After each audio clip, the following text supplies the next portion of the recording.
Exam में सबसे important पता है क्या होता है? एमसीक्यू लगाना। एमसीक्यू क्यों लगाए? एमसीक्यू इसलिए लगाना है क्योंकि एग्जाम में यही आते हैं और इसी की वजह से आप अच्छे नंबर लेके आ पाएंगे। तो एमसीक्यू को अप्रोच कैसे करना है, कैसे सॉल्व करना है, ये जो हमारी सीरीज चल रही है वो आपको यही सिखा रही है। देखना आपके एग्जाम में जो है इसी की वजह से बहुत अच्छे नंबर आने वाले हैं। पहला सवाल है, which of the following can not be detected in developing fetus by amniocentesis. मतलब कि ये पूछ रहे हैं कि एमनियोसेंटेसिस जब हम करते हैं तो हम क्या उसमें नहीं पता लगा सकते। तो देखिए एमनियोसेंटेसिस क्यों होता है, क्या याद है एमनियोसेंटेसिस क्यों होता है? एमनियोसेंटेसिस होता है जेनेटिक डिसऑर्डर को पता लगाने के लिए। तो डाउन सिंड्रोम जेनेटिक डिसऑर्डर है, हाँ, बट ये तो पूछ रहा है कैन नॉट बी डिटेक्टेड। तो डाउन सिंड्रोम तो डिटेक्ट कर सकते हैं। क्या जॉन्डिस को डिटेक्ट कर सकते हैं? जॉन्डिस क्या जेनेटिक डिसऑर्डर है? नहीं, उसको तो नहीं कर सकते। तो क्या यही आंसर है? हाँ, यही आंसर है, जॉन्डिस इज द आंसर। अब देखो क्लिनेफेल्टर सिंड्रोम, इसको हम ये डाउन सिंड्रोम और क्लिनेफेल्टर सिंड्रोम ये दोनों तो जेनेटिक डिसीज है। तो इसका मतलब ये है कि इसको हम पता कर सकते हैं, इसको डिटेक्ट कर सकते हैं। क्या सेक्स ऑफ द फीटस हम पता लगा सकते हैं? अरे हाँ, यही तो वो जिसकी वजह से जिसका इंसान ने हम इंसानों ने जिसका मिसयूज करा, यही तो वो इसी की वजह से। और तो इसका आंसर क्या है? कैन नॉट बी डिटेक्टेड अगर पूछा है तो आंसर है जॉन्डिस। मैच करना था, ये एमसीक्यू के फॉर्म में आया हुआ था, जैसा कि मैंने बताया कि एमसीक्यू के फॉर्म में भी आते हैं मैच द कॉलम। तो इसमें क्या है, वॉसेक्टोमी। अगर आपको कॉन्ट्रासेप्टिव मेथड याद हो, आपने अगर पिछली वीडियो देखी हो, थ्योरी लेक्चर देखा है, तो उसमें आपको देखा होगा कि जो ट्यूबेक्टोमी और वॉसेक्टोमी है, वॉसेक्टोमी भी इसमें आता है ना, और ट्यूबेक्टोमी भी आता है, ये सर्जिकल मेथड में आता है ना। फिर उसके बाद कोइटस इंटरप्टस क्या होता है? क्या ये ओरल मेथड है? नहीं। क्या ये बेरियर मेथड है? क्या इसमें कोई बेरियर करा जाता है? नहीं। क्या ये नेचुरल मेथड है? हाँ, ये नेचुरल मेथड है। Cervical cap is a barrier method. सहेली क्या करते हैं? ओरली हम इसको ओरल मेथड यानी इन द सेंस कि हम गोली लेते हैं, गोली खाते हैं ओरली, ठीक है। अगला सवाल है question number 3, hormone releasing IOD. ऐसा कौन सा आईओडी है जो हार्मोन रिलीजिंग करता है? याद है क्या? प्रोजेस्टासट, LNG-20, ठीक है। और अगर याद नहीं है तो यहीं पे कर लो ना जल्दी से फटाफट मेरे साथ। देखो याद कर लेते हैं। नॉन मेडिकेटेड आईओडी क्या है? Lipase loop. नॉन मेडिकेटेड क्या है? Lipase loop. Non medicated lipase loop. Non medicated lipase loop. Non medicated क्या है? लिपेज लूप है, ठीक है। और उसके बाद हार्मोन रिलीजिंग कौन सा है? प्रोजेस्टासट LNG-20। प्रोजेस्टासट LNG-20 क्या नाम है? प्रोजेस्टासट LNG-20, ठीक है। करते हैं कॉपर रिलीजिंग आईओडी। देखिए कॉपर वाले जो दो नाम है, कॉपर 7 और कॉपर T, वो तो है ही, साथ में मल्टीलोड 375 भी इसका एग्जांपल है, ठीक है। यहीं पे याद कर लो फटाफट। तो पूछा कि हार्मोन रिलीजिंग आईओडी कौन सा है? मल्टीलोड 375? नहीं भाई, ये तो कॉपर रिलीजिंग आईओडी है। अच्छा, LNG-20, प्रोजेस्टासट LNG-20 है ना, ये है ना, हाँ यही आंसर।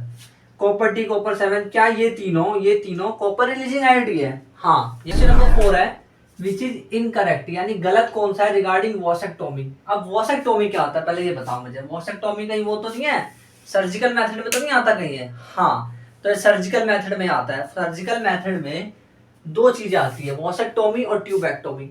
वॉसेक्टोमी मेल में करते हैं कि फीमेल में? हाँ सही बोला, मेल में करते हैं।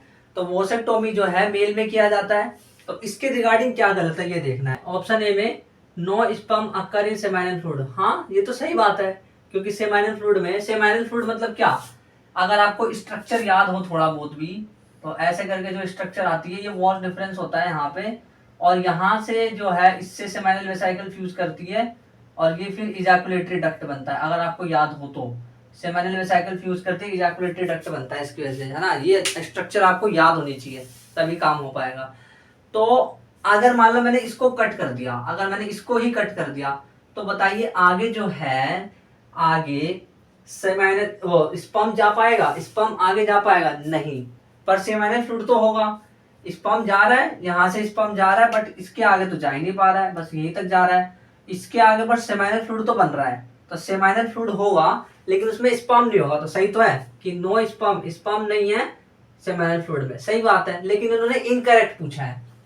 ऑप्शन बी है नो स्पर्म अकर इन इपिडाइमिस। इपिडाइमिस कहाँ होता है? अगर आप नीचे स्ट्रक्चर में आए तो आप देखेंगे यहाँ पे ऐसे करके स्ट्रक्चर था, ये टेस्टिस, तो इसी में था रेटे टेस्टिस, वॉस डिफरेंशिया, इपिडाइमिस। ये पूरा जो स्ट्रक्चर है ऐसे करके जो ऐसे जा रहा है, इस तरह से जो जा रहा है स्ट्रक्चर, वो इपिडाइमिस है। एक बात बताओ, इपिडाइमिस में स्पर्म नहीं होगा क्या? कह रहे नो स्पर्म अकर इन इपिडाइमिस। अरे इपिडिडाइमिस में तो है, तभी तो यहाँ तक पहुंचा है भाई। इपिडिडाइमिस में तो स्पर्म होता है, तो ये गलत कह रहे हैं, यानी कि ये चीज गलत है। ठीक है, ये गलत है। फिर इन्होंने बोला vas deferentia is cut and tied. हाँ भाई सही कह रहे हो, वॉश डिफरेंशिया काटते हैं इसमें, तो हमने कब बोला कुछ और काटते हैं। ठीक है, इरिवर्सिबल स्टेरिलिटी, हाँ इरिवर्सिबल होता है, ऐसा थोड़ी ना कि वॉश डिफरेंशिया कट कर दिया और उसको बांध दिया तो इसका मतलब उसको बाद में तुम जोड़ भी लोगे वॉश डिफरेंशिया को, नहीं, ये इरिवर्सिबल है। ठीक है, तो ये भी सही है, ये भी सही है, लेकिन ये इनकरेक्ट है ना, तो आंसर ये हो गया। क्वेश्चन नंबर 5, क्वेश्चन नंबर 5 क्या है, ये ट्यूबेक्टोमी के रिगार्डिंग क्वेश्चन है। ट्यूबेक्टोमी जो है वो फीमेल में होता है, ये हमें पता है। Tubectomy is method in which small part of fallopian tube is removed और tied. Small part of fallopian tube is removed and tied, हाँ सही बात तो है। बाकी और भी देख लेते हैं। ओवरीज आर रिमूव्ड, ओवरी को थोड़ा रिमूव किया जाता है। स्मॉल पार्ट ऑफ वॉश, अरे वॉश डिफरेंस क्यों रिमूव करवा रहे हो तुम, वॉशेक्टोमी की बात कर रहे हो फिर तो ये तो ट्यूबेक्टोमी की बात हो रही है यहाँ पे। पर वो यूट्रस इज रिमूव सर्जिकली, नहीं यूट्रस थोड़ी ना निकालते हैं, यूट्रस निकालोगे तो उसको हिस्टेरेक्टोमी बोलोगे, उसको ट्यूबेक्टोमी थोड़ी ना बोलोगे। तो ये भी आंसर नहीं है, तो आंसर ए है। ठीक है, क्वेश्चन नंबर 6 जो है ये भी एमसीक्यू के फॉर्म में आया था, बट हम इसे मैच द कॉलम के फॉर्म में देख लेते हैं। पिल क्या होता है, जो पिल होता है वो गोली होती है बेसिकली, जो ओवुलेशन को रोकती है। ठीक है, और जो कॉन्डम होता है वो स्पर्म को रीच नहीं करने देता सर्विक्स तक। अगर किसी ने अपने पेनिस में अगर कॉन्डम लगा लिया, यूज कर रहा है उसका, तो वो सर्विक्स तक स्पर्म को नहीं पहुंचने देगा, उसका वही मकसद है कि बैरियर मेथड में आता है ना ये, अगर याद हो तो आपको। वॉसेक्टोमी क्या होता है, वॉसेक्टोमी अगेन वॉसेक्टोमी हमें पता है ना, वॉसेक्टोमी क्या होता है, ये मेल के अंदर एक सर्जिकल मेथड है। ठीक है, वॉसेक्टोमी में सीमेन होता है लेकिन स्पर्म नहीं होता। हाँ सही कह रहे हो भाई, अभी तो देखा हमने, इस सवाल के हिसाब से देखा अभी हमने। ठीक है, कॉपर्टी क्या है बताइए, इम्प्लांटेशन को प्रिवेंट करता है। जितने भी आईयूडीज होते हैं सभी के सभी इम्प्लांटेशन को प्रिवेंट करते हैं। नंबर 7 है MTP is considered safe up to. अब एमटीपी क्या होता है, ये थोड़ा एडिशनल क्वेश्चन है इसी बुक में से, ऐसा नहीं कि आप वीडियो को आगे बढ़ा दो ये अगली ये किसी और में से है, ऐसा नहीं है। एमटीपी क्या होता है, एमटीपी अबॉर्शन को एमटीपी कहते हैं, मेडिकल टर्मिनेशन ऑफ प्रेगनेंसी। ठीक है, तो पूछा है कि कब तक सेफ होता है, तो ये जो है ये 3 महीने तक सेफ होता है, 3 महीने तक ये सेफ होता है, 3 मंथ। अच्छा, अब थोड़ा मैच लगाओ, 1 महीने में 4 हफ्ते होते हैं, 2 महीने में 8 हफ्ते होंगे, तो 3 महीने में कितने, 3 चौक 12 यानी कि 12 हफ्ते होंगे। ठीक है, तो इसका आंसर क्या है, 12 वीक्स।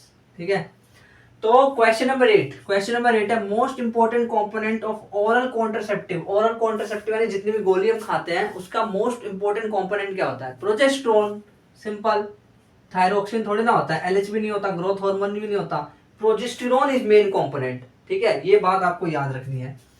अगला सवाल है which of the STD is not, पूरी तरह से क्योरेबल नहीं है, वो कौन सी है, तो ज्यादातर जो वायरस से डिसीज होती है वो क्योरेबल नहीं होती, तो इसमें वायरस से डिसीज कौन से, क्लेमाइडियासिस नहीं, गोनोरिया, निशेरिया गोनोरिया तो बैक्टीरिया से होते हैं, जेनाइटल वॉट ये भी नहीं है, जेनाइटल हर्पीज हाँ ये जो है हर्पीज सिंप्लेक्स,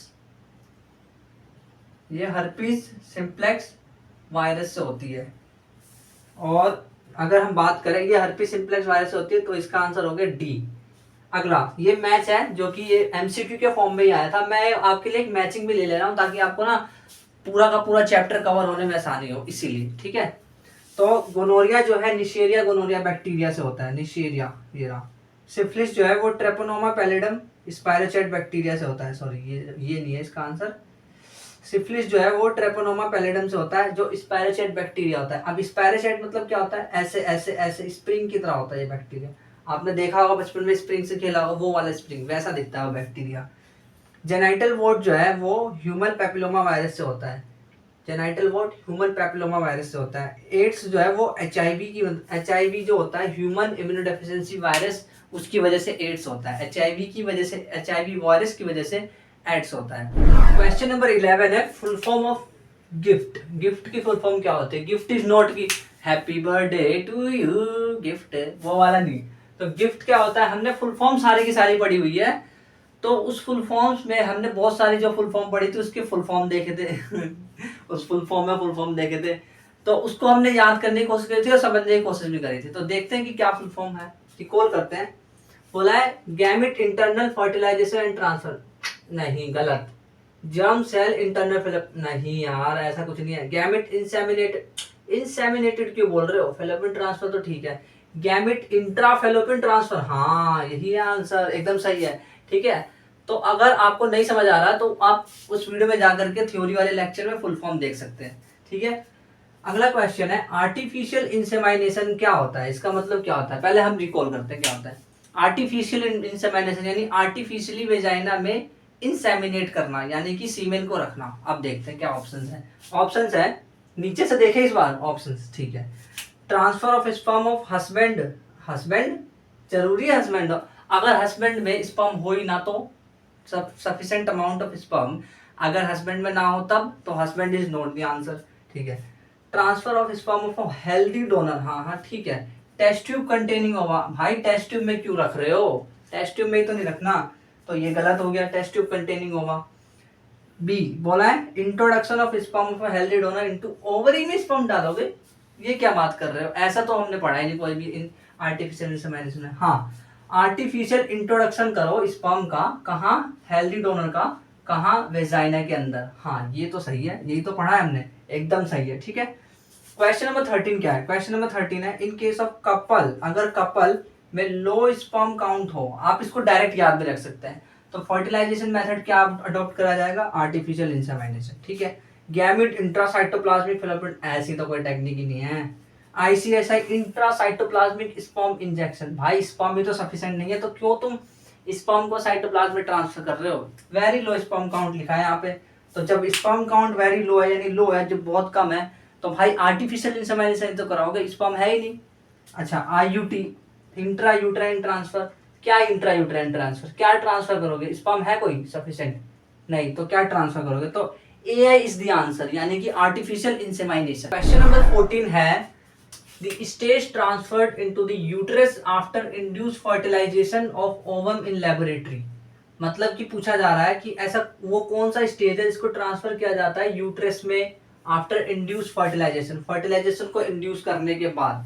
मतलब कि क्या है? टेस्ट ट्यूब है, एक टेस्ट ट्यूब है, तो टेस्ट ट्यूब में जो है उन्होंने फर्टिलाइजेशन करा दिया है, उसके बाद अब वो उसको ट्रांसफर करना चाह रहे हैं यूट्रस में, यूट्रस में ट्रांसफर करना चाह रहे हैं, तो कितने स्टेज चाहिए, कितने स्टेज वाले चाहिए? तो अगर यूट्रस में ट्रांसफर करना है तो जाइगोट चाहिए क्या? बताइए मुझे, जाइगोट चाहिए? जाइगोट तो अभी अभी बना है ना, फैलोपियन ट्यूब में फर्टिलाइजेशन हुआ है तो अभी अभी बना है, तो वो थोड़ा ना चाहिए। नहीं, क्या हमें 4 ब्लास्टोमेर स्टेज वाला चाहिए? 4 ब्लास्टोमेर स्टेज इन द सेंस उसमें जिसमें 4 सेल्स बनी हुई है इन 3D शेप। ठीक है, 2 ब्लास्टोमेर स्टेज चाहिए? नहीं, 2 ब्लास्टोमेर स्टेज हमें वो चाहिए जो कि यूट्रस के लिए इम्प्लांटेशन के लिए अच्छा हो, वो चाहिए ना हमें, क्योंकि हम यूट्रस में इंड्यूस करने जा रहे हैं इसलिए, तो हमें मोरुला ज्यादा सही रहेगा उसके लिए। अब मोरुला क्या होता है? Morula is basically 16 cell stage, 16 cell stage condition होती है मोरुला, इसकी बात हो रही है, तो इसको ट्रांसफर करा जाएगा ना, क्योंकि वो जाके वहां पे इम्प्लांट होगा इसलिए। क्वेश्चन नंबर 15, फैमिली प्लानिंग को इनिशिएट किस ईयर में किया था? तो ये तो डायरेक्ट आंसर है, आपको याद रखना है, 1951 में फैमिली प्लानिंग को इंट्रोड्यूस किया गया था। अच्छा, आपको इस लेक्चर के एमसीक्यू कैसे लगे आपको कमेंट में बताना जरूर।